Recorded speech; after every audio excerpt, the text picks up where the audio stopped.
Hi friends, ఈరోజైతే నేను fish curry చేస్తున్నాను ఫ్రెండ్స్. ఇక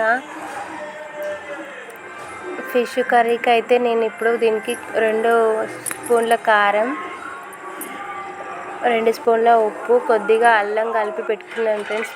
ఫిష్ ముక్కలకైతే దీంట్లో అయితే 4 పావుల నూనె పోసిన, 2 ఎండుమిర్చి,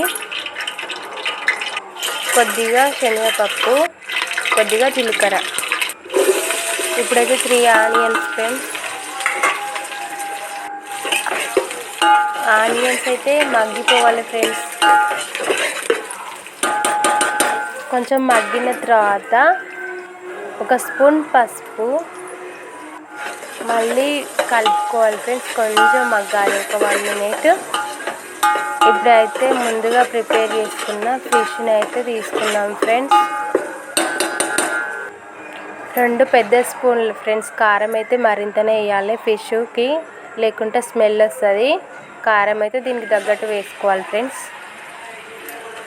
కారం, ఉప్పు, అల్లం కలిపి పెట్టుకున్నాను ఫ్రెండ్స్. ఒక 5 నిమిషాలు పక్కకు పెట్టుకున్నాను. ఇప్పుడైతే ఉల్లిగడ్డలలో వేస్తున్నాను ఫ్రెండ్స్. దీన్ని అయితే గంటతోటి కలబెట్టదు ఫ్రెండ్స్. ఇలా అయితే పైకి ఇట్లా అనుకోవాలి.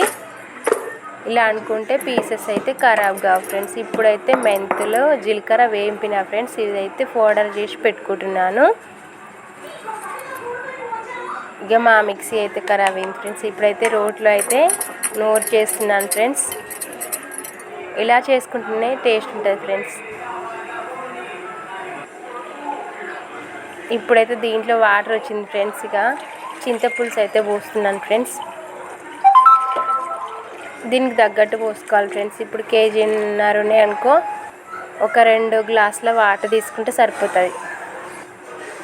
ఇప్పుడైతే ముందుగా ప్రిపేర్ చేసుకున్న మెంతు పిండి, జీలకర్ర పిండి వేస్తున్నాను ఫ్రెండ్స్.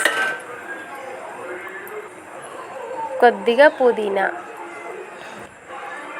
1 స్పూన్ ధనియాల పౌడర్, కొద్దిగా గరం మసాలా. ఇప్పుడైతే ఒక 5 నిమిషాలు మగ్గనివ్వాలి ఫ్రెండ్స్.